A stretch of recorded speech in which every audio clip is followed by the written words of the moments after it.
Bueno, muchachos, dando continuidad entonces a lo que estamos hablando de los lóbulos frontales o del lóbulo frontal, podemos entonces acá en esta imagen evidenciar la parte motora, ¿cierto? La parte motora suplementaria y el área premotora, ¿sí? Todas las tres están ahí ubicadas, hace parte de los lóbulos frontales. Es importante que sepamos entonces que esta área, la premotora, tiene una función muy importante y es organizar los movimientos que se originarán o aquellos donde intervendrán los estímulos visual, táctil o auditivo, ¿cierto? Entonces, organizar la premotora, los movimientos que se originan y aquellos donde intervendrán los estímulos visual, táctil o auditivo, ¿sí? Y esta parte que conocemos como corteza motora primaria tiene que ver o está relacionada con la iniciación del movimiento voluntario. La iniciación del movimiento voluntario, siendo muy destacada la acción y control que ejerce sobre los músculos distales de las extremidades contrarias, ¿cierto? Entonces, cuando hablamos de área premotora, estamos hablando de la organización de los movimientos, donde interviene lo que tiene que ver con la parte visual, táctil y auditiva, ¿cierto? Y cuando hablamos del área motora, estamos hablando de la iniciación o del movimiento voluntario, ¿cierto? Entonces, ahí esa parte, esa área motora, también se conoce como área precentral. Área precentral o circunvolución precentral, ¿sí? Que es esta parte, se conoce en términos generales como la corteza motora. Y ya es importante que lo tengamos en cuenta. Aquí, por ejemplo, podemos ver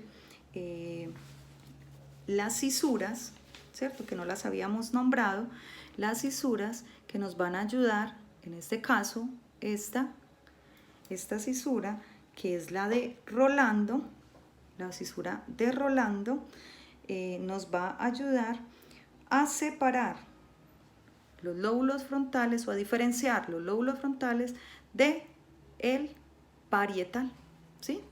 Entonces, cuando nos referimos a el área precentral, estamos hablando de esta parte de acá, que es la parte o el área motora que acabamos de nombrar, ¿sí?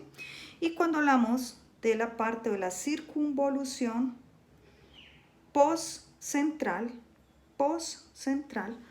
decimos que es después de esta, y encontramos ya la parte, el área somatosensorial, que como ustedes ya saben y lo nombramos ahora, pues ya hace parte del lóbulo parietal, por lo tanto, tiene que ver con la integración y el procesamiento de la información sensorial, por eso se llama el área somatosensorial, principalmente la relacionada con el tacto, con la percepción del dolor, con la presión y demás. Entonces, eso es importante, que sepamos ubicarnos también desde esta área, la cisura central, o la que también se conoce como cisura de Rolando, cisura central o cisura de Rolando, ¿sí? Y esta cisura lateral o la cisura de Silvio, esta ya va a separar a el temporal del frontal y del parietal. Y esta última cisura que está acá marcadita, que es la que conocemos como la calcarina, también va a separar el lóbulo occipital del temporal y del parietal, ¿sí? Aquí esa área que está pintadita ahí de rojo es un área muy importante que, como les había hablado, es el área 44, ¿sí? Constituye el área de Broca, ¿sí? Que está ubicada en el hemisferio izquierdo, que tiene que ver con la producción del lenguaje, también la zona asociativa motora, aspectos semánticos, o sea, lo que tiene que ver con el significado, planificación motora, ¿cierto? Elegir o planear qué vamos a hacer cuando iniciamos los movimientos o qué movimientos vamos a realizar, ¿sí? Entonces, cuando se une esta área del hemisferio izquierdo en el lóbulo frontal, que tiene que ver con la producción del lenguaje, que se llama área de Broca, con el hemisferio derecho, que es esa parte no verbal, se da lo que se conoce como la prosodia del lenguaje y la posibilidad de acompañar esa prosodia del lenguaje con gestos emocionales. Entonces, esto es muy importante, ya estamos con claridades frente a cada una de las cisuras, ¿cierto? Cada una de las cisuras, ahí diferenciamos la motora, la parte motora y también la somatosensorial, y también logramos diferenciar o más bien identificar dónde se ubica el área de Broca, es decir, de producción del lenguaje, que está allí también en los lóbulos frontales. Pasemos ya al lóbulo temporal, es este de acá. Recuerden entonces Rolando, Silvio, ¿sí? O también se llama cisura central y cisura lateral. Rolando, Silvio, Calcarina, acá, ¿cierto? Entonces, ya ubicámonos, nos ubicamos por debajo de la cisura de Silvio, o de la cisura lateral, nos ubicamos en el lóbulo temporal. ¿Listo? Aquí encontramos estas estructuras tan importantes, tan relevantes para nosotros, que están relacionados con el sistema límbico, ¿sí?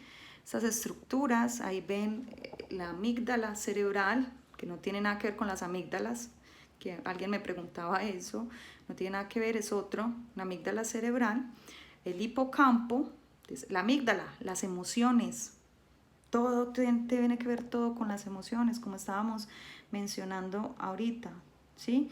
Las emociones, la ira, la agresividad, todas esas emociones están allí, las relacionamos directamente con esta parte del sistema límbico, que se ubica acá en el lóbulo temporal. Aquí esto verdecito es el hipocampo, que tiene que ver con la memoria del aprendizaje, como estábamos diciendo ahorita, ¿sí? Aquí estamos pues el cerebelo, la protuberancia, el bulbo, todo esto corresponde al tallo. Esto es aparte, pero aquí nos los está pues señalando también. Pero es importante entonces identificar y resaltar y tener claridad que en el lóbulo temporal encontramos el sistema límbico, donde están dos estructuras para nosotros los psicólogos muy importantes, que son la amígdala y el hipocampo. Quiero que sepan entonces que las funciones principales del sistema límbico, ese también se conoce como el sistema de recompensa, está relacionado con el aprendizaje, la memoria, las respuestas emocionales, los sentimientos, la expresión de las emociones, los recuerdos que están asociados a esas emociones también, el reconocimiento de los signos de la emoción de los demás, comportamiento también relacionado con los instintos o con esa parte instintiva. En general, el sistema límbico se encarga de eso, ¿sí? De esa parte. Entonces, amígdala, hipocampo, para nosotros fundamentales.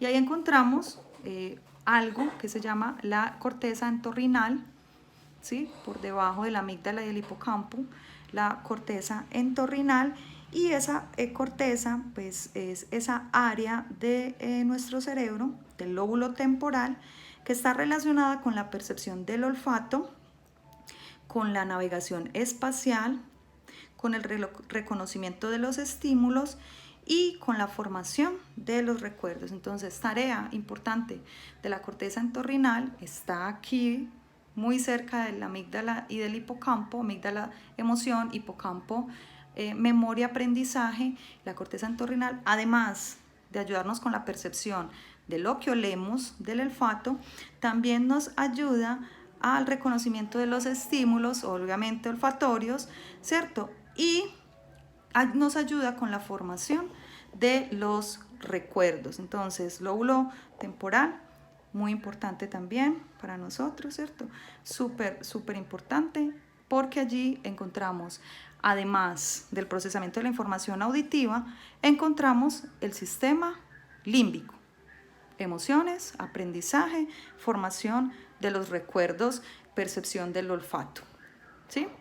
En el lóbulo temporal, entonces, la amígdala, acá nos habla un poquito más a fondo de la amígdala, conjunto de núcleos de neuronas localizadas en la profundidad de los lóbulos temporales, ¿sí?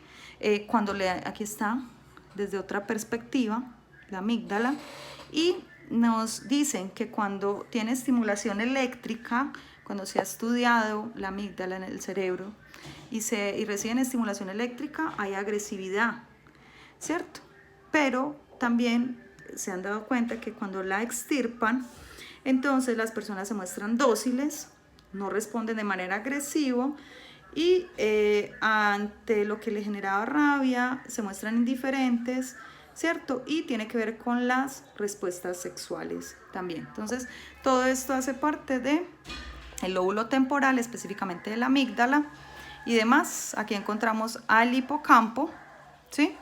Principal función del hipocampo es la de la consolidación de la memoria y el aprendizaje, y una lesión en esta zona produce amnesia anterógrada o amnesia retrógrada, que son afectaciones de la memoria.